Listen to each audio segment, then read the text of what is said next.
I want to welcome everybody today to Something to Talk About, our Monday, Wednesday, Friday online program here at the Senior Center.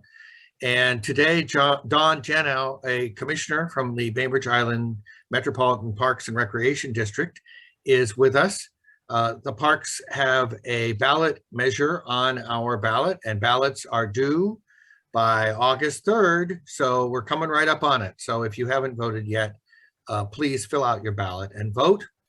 And Don, I'm hoping that you will be able to give us just a little bit of an understanding of what the purpose of this ballot measure, which is a tax levy lid lift, which is not what a phrase we usually use in everyday conversation, what it might mean and why the Parks District is asking for it. Great. Well, thank you, Reed, and thank you so much for having me today. I really appreciate the opportunity to talk to everybody and field some questions and help you guys understand what exactly that levy lid lift mouthful is. So in 2008, the voters voted for the levy lid lift, which is basically a tax on your property owner tax that goes to the park district. And in 2008, it was set at 75 cents per $1,000 of property value. So the levy lid lift means that it can only increase 1% per year, even though property values can increase exponentially, right? So the levy lid lift has been, while it started at 75 cents, has dropped down now over the last 13 years to equal about 57 cents, while the property taxes our property values have continued to increase. So the levy lid lift is essentially just asking to reinstate that 75 cents, just an increase of 16 cents on what you're already paying. So that's kind of the nuts and bolts of what the dollar values are. And as you guys may have known, in the last 13 years, the amount of property that the parks manages has also grown about 60%. So between the land that we manage, the sporting facilities that we manage, the trails, the amount of programming has grown, and the amount of programming has really helped keep the district afloat in terms of operating dollars. So what the levy lid lift will do will increase that our tax rate back to that 75 cents on $1,000, and it will enable us to do things like provide the extra staffing that we need for trail maintenance. We're hoping really to bring a forester on board to help deal with climate change, because forest fires and climate change and rising sea levels is a real concern for the park district, and we really want to have someone on board who can help guide us through those challenges. Some of the other things is a lot of our facilities, especially the pool and some of the other facilities, have gotten old and need some maintenance, that we just need those operating dollars to help with those deferred maintenance projects. For instance, this last year we needed to put a new roof on the Pottery Center out at Eagledale. We had to fix the bathrooms and the doors at the pool, and there's constantly ongoing maintenance. So these dollars will help with a variety of issues and just enable us to keep going and manage the land and the properties that we've acquired over the last 13 years. Staffing, full-time staffing also hasn't changed. So we had 42 full-time staff members in 2008, and we still have 42 staff members today, even though the growth has really expanded. So one of the questions too is people are saying, well, when did you guys realize that you needed this levy lid lift? Well, we realized we needed this levy lid lift about this time last year. So it's taken the commissioners about 6 months and the staff to really put together what exactly we needed. And so this was the best opportunity that we thought, without asking the community for too much. There are a couple of things probably important to seniors with this lid lift levy. There is an exception for folks with disabilities and low-income seniors that the state will determine eligibility on that, but those people would be exempt from paying this tax. So that's actually also written into the text of the proposition. Questions? Yeah, I'll just start, but if anybody else has a question, you can kind of wave your hand or unmute your microphone and we'll recognize you and you can pop in here. because I'd love to make sure that any questions people have get a chance to be answered. So in real dollar, not, Right. dollar terms, basically you have not had a decrease in your amount of income from taxes since 2008. It's just that the amount of the value of the property that is Bainbridge Island has gone so high that the functional equivalent of your budget has become a smaller and smaller part of our value, right? That's correct. That's correct. So essentially, those levy lid lift dollars in 2008 were about $650,000, and today it's still about $650,000. With the levy lid lift, it will probably go up to about, I think it's $1.1 million is the difference.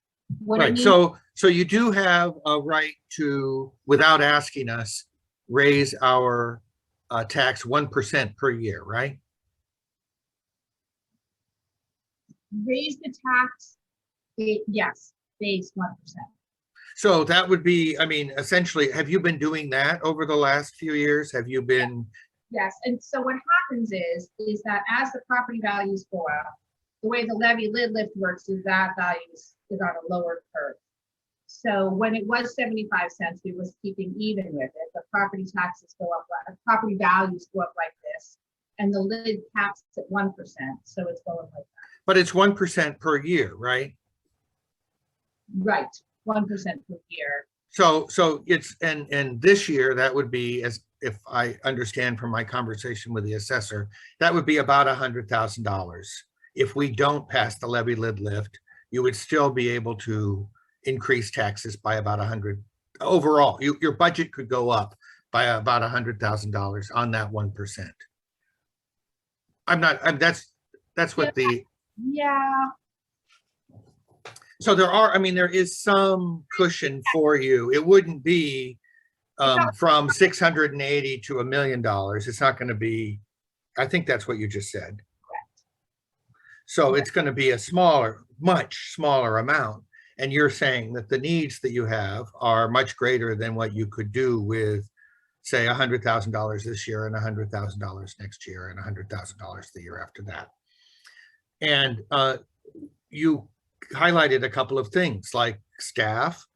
We have, obviously, I know the Parks Foundation and other organizations have given you a lot of property over the last few years, which is, we celebrate that all the time. In fact, you just are in the recipient of a huge gift by Strawberry Park, which, of course, you get those properties and then you do have to maintain them. I want to ask, is there a piece of this for the Meadowmere Sports Club? Is that part of your thinking when you were going through this, you were secretly, or maybe that's the wrong word, privately, with good understanding because you couldn't be public, probably talking to Meadowmere about this? Is that one of the things that is operationally going to complicate you're going to need that money for this? Yeah, no, we're not. And in fact, the levy lid lift was on the table long before the Meadowmere came on board. And it is unfortunate timing because there's a lot of confusion around that. So we anticipate the Meadowmere Athletic Club will pay for itself from the revenues generated from people using that club. And so the lid lift levy dollars are really to keep going on, to keep maintaining at the current level the properties and the facilities that we currently have. Okay, I'm just going to pause here in case somebody wants to jump in with a question or follow-up. Nancy, you'll need to unmute if you would like to ask a question. Yeah, thank you. I'm curious about the language there when you say that you're going to anticipate that Meadowmere will pay for itself. How does that play out with a little more solidity than anticipate? What kind of documentation have you got to support that claim? Well, currently we're looking at the membership, how the membership is going to work. There will still be a membership opportunity there. And the club has been operating at a for-profit business for the last, 13, 14 years. And we anticipate a similar model for that. There's a lot of also additional savings that we'll see as a public entity. We don't need to pay property tax on it. We're going to look at staffing and kind of get that. We're going to try and keep as many people as we can. We're offering them all jobs, but in terms of how are we going to make money on it, I mean, we're going to just operate it in the similar model that it's been doing, and it has been generating revenue. No, well, I'm not so much concerned about how the revenue is going to come in. How are you going to pay for it? How are we going to pay for the purchase? The purchase? Okay, so the purchase, we have gotten a loan from Commerce Bank on that, and it's a 1.9 interest-bearing 20-year loan. The first 5 years would be we're paying interest only, and that's $275,000 a year for the first 5 years, and that will give us an opportunity to get into the facility, see what's working, what's not working, and that's a pretty decent amount to cover within the revenues that are generated from the club. And then we'll be able to build from there. Any additional revenues above that 275, we anticipate setting aside to help cover when the loan comes due at a larger amount. We're also going to be looking for community grants to help pay down some of this loan in various other ways to do that. So we do feel pretty confident for the first 5 years that it's going to be very easy to do that. And then during that time, be able to generate the money that we're going to need to pay back the loan. And if you're not a member, do you still get to use the facilities? Because I mean, now it's a park district thing, so that's what we're all paying for. So how does that? It's going to be like how does that expand to It's going to be like the pool. So there'll be different rates. There'll be a monthly rate, and then there'll be I think we're anticipating a punch card. This is all getting worked out right now. So if you wanted to have like going for five classes, there'll be a punch card. Silver Slippers has also been a question. I think we're going to try and keep that program if any of you guys are familiar with that. And Parks is also able to offer scholarships for folks who can't pay at those various different rates. So those will be available. We really do want to try and find as many ways to make as many people, you won't be denied access to programs and facilities there. Right. But meanwhile, the members are still paying their fees, right? Or am I wrong? I don't know. Well, the members will opt to. I'm sorry for my dog. It's all right. We're dog friendly. We're dog people, right? Oh, good. Sorry about that. So there, again, we're looking at various different ways to do that, but the memberships as it exists right now will close when that business closes, and then people can decide to re-up. So there won't be any membership fees, like there won't be any joining fees for Bainbridge Island residents. There will probably be joining fees for off-island residents. Again, don't quote me on all this, it's all still sort of being parceled out. Then there'll be different rates. There'll be monthly rates, there might be tennis rates, there'll be fitness rates, there'll be pool rates, there'll be senior rates, there'll be, there's going to be a whole list of options for people, similar to the pool, how you may access it. And I'm just going to repeat what you said at the beginning, which was that this purchase, and at least the initial transition, is not anticipated as part of the expectation. You're making this decision independent of the levy lid lift, and it has to pencil out on its own. Correct. Okay. Based on how you started this conversation, this question. There was, and this is sort of ancillary, but there was a lot of talk about development at Sakai. Is the discussions at Meadowmere changing the park district's thinking about development at Sakai, or is that still up in the air? Okay. Thank you for that question. So the Sakai property, as you all know, was purchased with a community vote in 2015, and that was for $5.9 million. And that $5.9 million was to purchase the land, to keep it from being developed, and to provide some funding for ideas of what people might want to see at the park. and for some access at Sakai Park. So that vote passed, as everybody knows, and so that Sakai property became part of Parkland.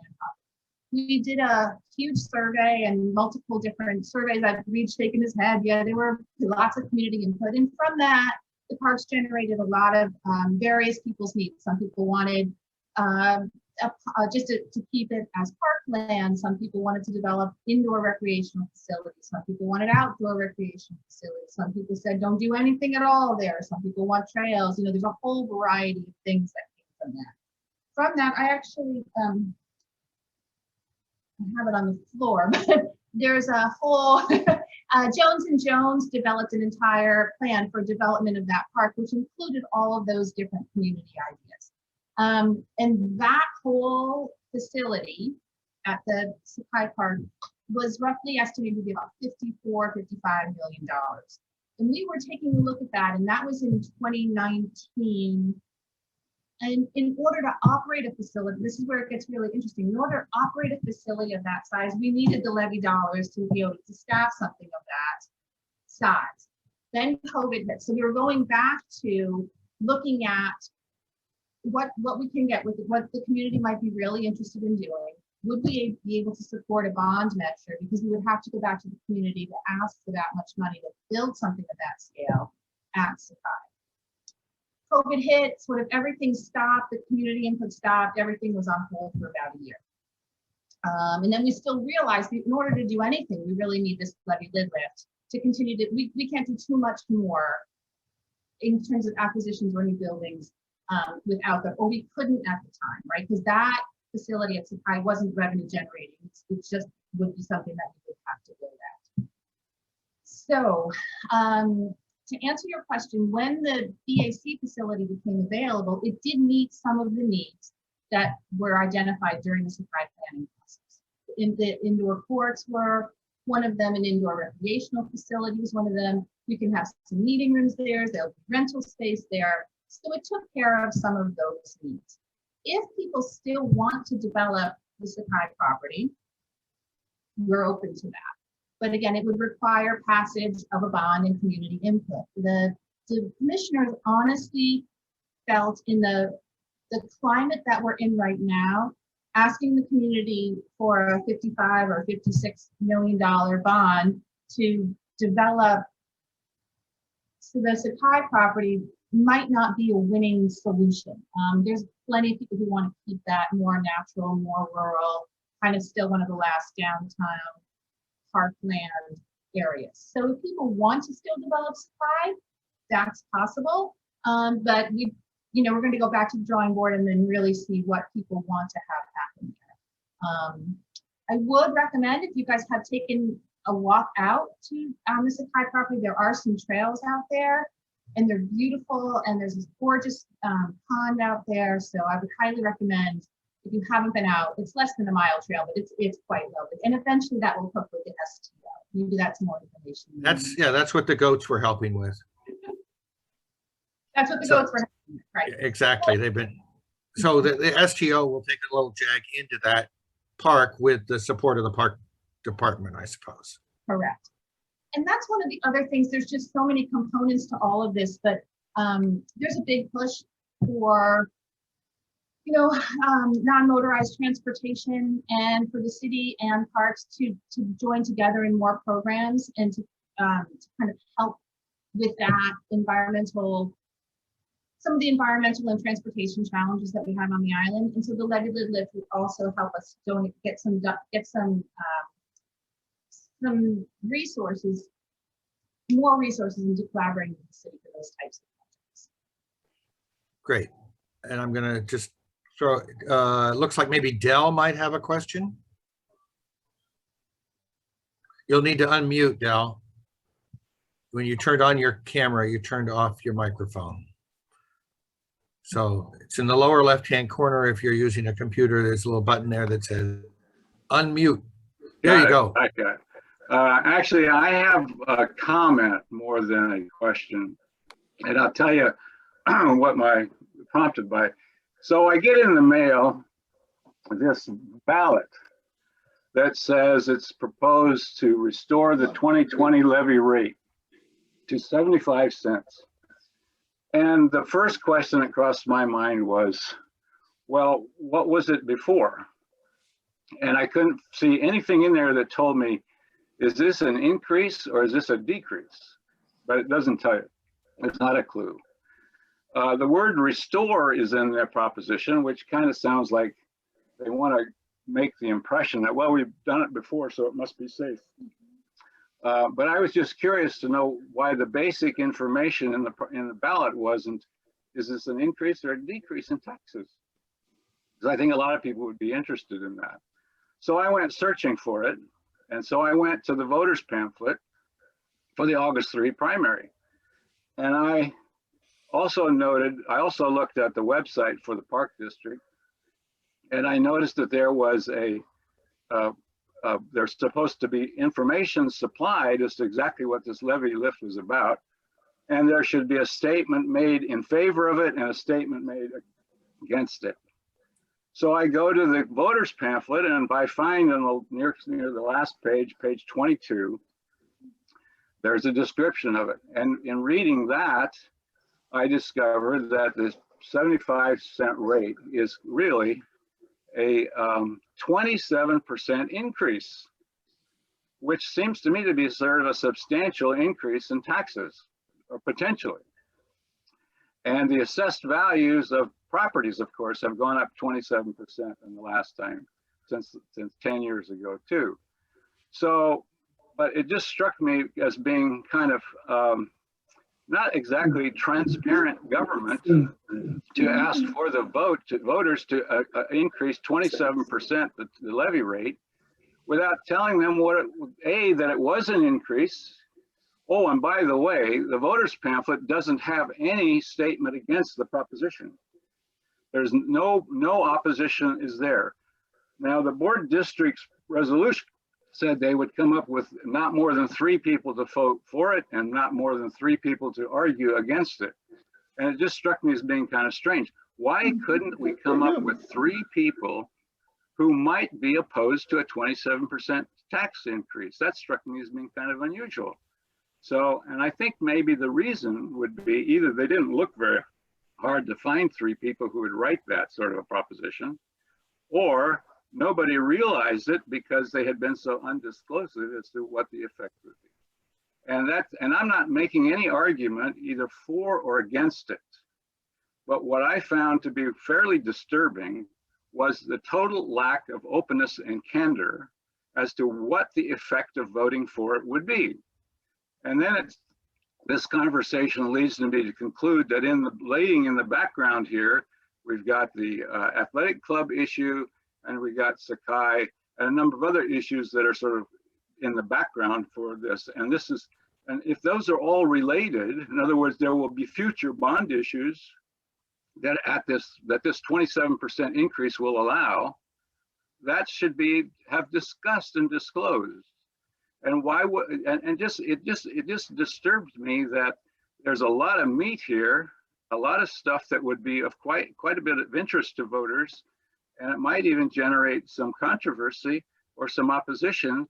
And not laying it out struck me as being a little unfair. So that's why I heard about this. I said, okay, I'm going to go listen and see what people have to say. But that was my impression. It doesn't give me confidence in the openness and the transparency of the process. Well, sorry. No, I appreciate that. Does anybody else have anything to say? Because then I'll answer as best as I can some of that, Del. And I hear that. I mean, it is very confusing sort of levy in terms of what we're asking for. It's not confusing what we're asking for, but the details of it get confusing, right? So, or the effect on someone's pocketbook. Yeah, right. Well, if you notice in the statement, we do say that on an $850,000 house, I think it's an additional $14 a month or something like that. So essentially it's 16 cents more And I didn't calculate it down to a percentage, but you could be right at 27%. Yeah, 27% is a more, I think is a more impactful, more informative number, frankly. Okay, that's cool. I'll make a note of that. A lot of this, the jargon that you read on the for statement it comes from our legal guidance as to how to write that. So that's not something that the park necessarily decides upon. That's legal counsel who writes that. The against statement is back to the Kitsap County Commission, the Board of Elections. I mean, we fully anticipated that there would be a statement against, but no one wrote one. And so Well, I'm not sure. If I had heard about it, I would have written a statement. I could have written a statement against it, just on the basis of what I just said. No one could come up with a reason to be hesitant about this. That strikes me as being astounding. I'm not saying no one could come up with something against it. It's just that no one, investigated it, or I don't know when again, like you're saying, maybe it should have been put forth sooner, but it was it's been on the Kitsap Board of Elections. I think we had to file this on April 21st, if I'm not mistaken. So the timing is just what it is. So I wish I had a better answer. Well, for you, maybe though. the process of soliciting contrary views is not very aggressive when basically it's being pushed by proponents as opposed to opponents. And I guess that maybe one of the things that, just to put a little finer point on it, Del, maybe, is that you, as one of our elected officials, or others on the commission, no, Don Janow, Oh, okay. that maybe as a responsibility to you as an elected official might have been to solicit conversation in advance of the discussion as part of the kind of transparency that I have heard attributed to you in the past as the kind of person you are. So the idea that that we at least have an open and honest conversation about what this might be, it probably would have sparked an opposition agreement, as Del is saying, but maybe that's maybe that also would foster more openness and goodwill in the long term. I don't know. That would be my take, sort of on a middle ground of what Del's saying there. No, and I think those points are really well taken. And they really are. This is the first time I've been involved in being a part of a vote of this nature. So I'm learning as well. I am going to take those comments to heart, though. I really am. I think it is important because I can tell you that the commissioners do want to be as transparent as possible. And we don't always know all the avenues as to how to do that, but this is giving me really good information. Another question, why is this a single issue ballot as opposed to being on the larger August 3 primary, which will have much larger voter participation probably because of the candidates for city council? It's almost as like, let's do this on the side, which will not be noticed and more likely will be thrown in the wastebasket. And it doesn't encourage a lot of trust. Yeah, and the reason for that is our budget process. So our budget process happens in September and October before the vote. And so that's just the simplest answer on that one. Our budgets for the future year, and we can't do budgeting if we didn't know whether we're going to get the levy or not. So are there restrictions on how many votes you have to get in addition to a nay or yay? This is a 50+1, so it's just a simple majority vote on this. And the single ballot is that's the south end. It's single. I know that there's primary candidates up in 2 other wards on the ballot. So, but it's a different sheet of paper. It's a different ballot. It's a different envelope. Because not in my case. Not in my case. I'm in the central ward, and I think it's all on the. There's my primary mayor or a city council, and then right below it is the. Well, okay. So I'm in the south. Does that mean in the south we don't have any council votes? Correct. You have fewer than. Okay. Well, that's the explanation for that. You only have 2 people running. Okay, you're not guilty. I quit you on that. I thought there might be a reason, but I couldn't figure out what it was. Yeah, you don't have a choice right now. All right. Yeah, I mean, too. I didn't know it was going to be the only thing on the ballot. So. No, it just depended on how many people decided Right. to run for that seat. And I guess since Christie isn't running, that took us down to 2 people, right? All right. So you mentioned sort of the idea of a forester as a possible hire. You talked about more cost related to obviously a lot more property. I'm assuming that the park district is we're not in a deficit situation. You're solid. You're what do you call it? You're in the red. You're in the black. There isn't an urgent need to bail you out at this point. This is an expectation of increasing scope rather than a panic about we can't keep the people we already have hired. Is that right? It's not panic, but those revenue streams will cross in about 2024. So the revenue streams will cross. And so in about 2024, 2025, we anticipated before the BAC that those revenue streams would cross.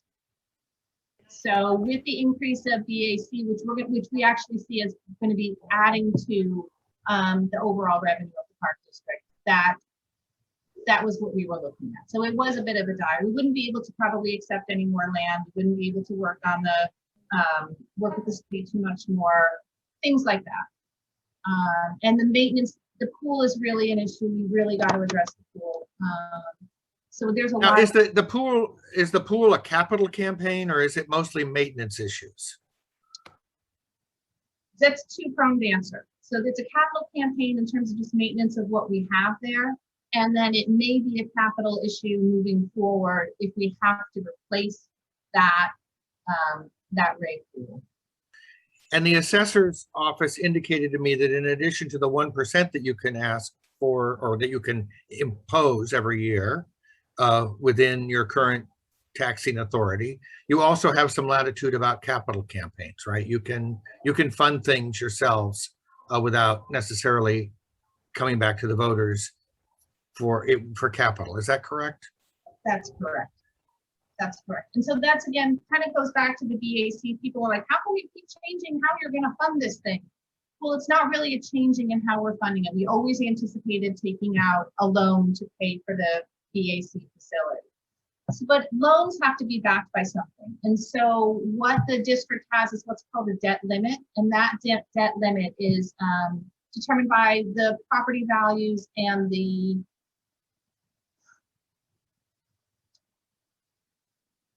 budgeting that we've been doing, that we've been running in the black for so long. And so we have what's called a debt limit. And so you can borrow against that debt limit. But and you don't have the right, like Congress does, to just raise your debt limit. No, the U.S. Congress. No, we're not printing paper. Although my daughter's like, why don't you just print more paper? I'm like, no. So that is like that. Think of that as a collateral. So in order to access that collateral, the district, any public entity needs to secure that with a bond. And so the bond is basically the collateral that it secures the loan. It's not something different. It's not something extra. It doesn't cost the taxpayers anything. Think of it as the value, the collateral that the loan goes against. And so at our last board meeting, we had to sign that agreement to access that collateral, which is what the bond was. And so then the loan gets secured by that. But it doesn't cost the taxpayers anything. It's a function of the way the government works. So there's been a lot of confusion about that. So it was always we would take out a loan and that loan would be repaid by revenue generated from the BAC. So I hope that clears it up. Does anybody have any questions about that? Yes. It looks like, so Madeline, I muted you, so you're gonna have to unmute again. Oh, there went your video. The video's back and then in the lower, there you go. There we go. You're on. Okay, so this is really a question from somebody who doesn't totally understand the whole process. But when you were saying that, the levy that was there is like 75 cents per whatever, and then it decreased over this many years, you mentioned it going down, and we wanted to bring it back to 75. So does that mean that the levy lift, it'll always stay at 75, or when we say we're lifting a levy, I don't know for sure what that means going forward. Yes, it'll always stay at 75 cents. It'll stay at 75 cents unless it decreases. And so this is because Why property, did it decrease? Why has it So it would decreasing? decrease because our values go up. Up. And so they have a set, there's a budget, there's a dollar amount that's behind that 75 cents. So Okay. basically the park district says we need this much money to operate. When we property tax, when we put that out against the value of the property, that turns out to be about 75 cents per $1,000. Well, when they did that in, what did you say, 2008, the property on Bainbridge Island was worth a lot less than it is today. So they were able to keep getting the amount of money that they asked for in 2008 every year, but that was a percentage of value that went down. So we got taxed a little less because each of us per thousand, Okay. unless we bought a really expensive house, and then our taxes would be higher than they were, but because it's a percentage of the value of the property. And what they're saying is that you were comfortable with 75 cents per thousand back in 2008, and we're only asking to go back to that same taxing level, which happens to be, as Del said, a tax increase for us of some 27%. Because the values have gone so high, that means you're going to raise the taxes. They're going to, but that is not limited to that, because your resolution also says that in subsequent years, it's going to be increased by the rate of inflation. That's also in your proposition. first 5 years, and then it's capped. Yeah, so you could, for each year, say housing prices continue to go up. Mhm. 5 years at the rate of inflation, you're going to increase this levy. That's what this also does. So that's kind of like an extra increase. Mhm. It wasn't there before. Okay, thank you. That's helpful. Thank you, Reed. That you explained it really, really nicely there. But again, if I could use just a specific example of why these tax dollars are going to be helpful for us. So you guys all know we're building kids up out at Battle Point Park. And just as an example, we're waiting for that to be completed, and we're waiting for the surface to come in. And when that was first bid in 2019, that surface was about $17,000 to complete that project. Well, now in order to get that surface in a reasonable amount of time and to get it at all is $67,000. So that's just in 2 years. When we talk about capital projects, it's just so that the district can keep up with the rising costs of building and materials and things that are going on all over the place. And so while it is an increase, but it's an increase to help us keep pace with what's happening around the country right now in terms of building and maintenance and just cost of raw materials. Does anybody have any more questions? Okay, well, I do, yeah, Nancy, you'll need to unmute. You have to unmute. Okay, I don't have a question. I have a comment though. And in the last couple of remarks, the language being used is understandable. Mhm.